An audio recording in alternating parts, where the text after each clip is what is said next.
ಇನ್ಮುಂದೆ ಎಲ್ಲ ಸಿರಪ್ಗಳ ಖರೀದಿಗೂ ವೈದ್ಯರ ಚೀಟಿ ಕಡ್ಡಾಯ.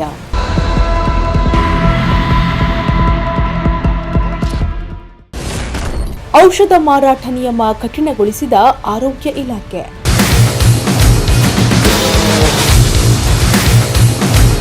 ಇನ್ಮುಂದೆ ಮೆಡಿಕಲ್ ಶಾಪ್ಗೆ ಹೋಗಿ ವೈದ್ಯರ ಚೀಟಿ ಇಲ್ಲದೆ ಸಿರಪ್ ಖರೀದಿಸುವಂತಿಲ್ಲ.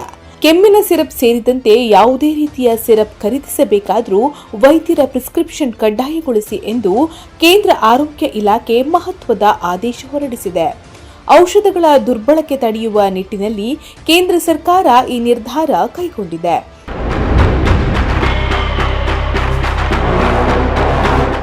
ದೇಶಾದ್ಯಂತ ಔಷಧಗಳ ಮಾರಾಟದ ಮೇಲೆ ಮತ್ತಷ್ಟು ಕಟ್ಟುನಿಟ್ಟಿನ ನಿಯಂತ್ರಣ ತರಲು ಕೇಂದ್ರ ಆರೋಗ್ಯ ಮತ್ತು ಕುಟುಂಬ ಕಲ್ಯಾಣ ಇಲಾಖೆ ಮುಂದಾಗಿದ್ದು, ಇನ್ಮುಂದೆ ಯಾವುದೇ ಸಿರಪ್ ಆಧಾರಿತ ಔಷಧವನ್ನು ವೈದ್ಯರ ಪ್ರಿಸ್ಕ್ರಿಪ್ಷನ್ ಇಲ್ಲದೆ ಮೆಡಿಕಲ್ ಶಾಪ್ಗಳಲ್ಲಿ ಮಾರಾಟ ಮಾಡುವಂತಿಲ್ಲ.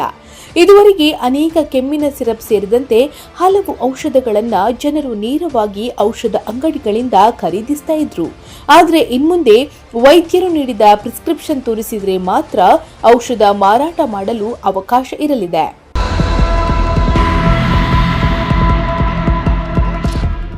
ಇನ್ನು ಈ ಸಂಬಂಧ ಕೇಂದ್ರ ಸರ್ಕಾರ 1945ರ ಔಷಧ ನಿಯಮಗಳಡಿ ತಿದ್ದುಪಡಿ ಮಾಡಿದ್ದು, ವೇಳಾಪಟ್ಟಿ ಕೆ ಅಡಿಯಲ್ಲಿ ವಿನಾಯಿತಿ ಹೊಂದಿದ್ದ ಔಷಧಿಗಳ ಪಟ್ಟಿಯಿಂದ ಸಿರಪ್ ಎಂಬ ಪದವನ್ನು ತೆಗೆದುಹಾಕಲಾಗಿದೆ.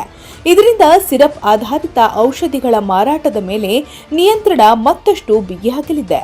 ಔಷಧಗಳ ದುರ್ಬಳಕೆ, ಅತಿಯಾದ ಬಳಕೆ ಹಾಗೂ ಸುರಕ್ಷತಾ ಸಮಸ್ಯೆಗಳನ್ನು ತಡೆಯುವ ಉದ್ದೇಶದಿಂದ ಕೇಂದ್ರ ಸರ್ಕಾರ ಈ ಕ್ರಮ ಕೈಗೊಂಡಿದೆ ಎಂದು ಹೇಳಲಾಗಿದೆ. News desk, Prajashakti TV, Tumakuru.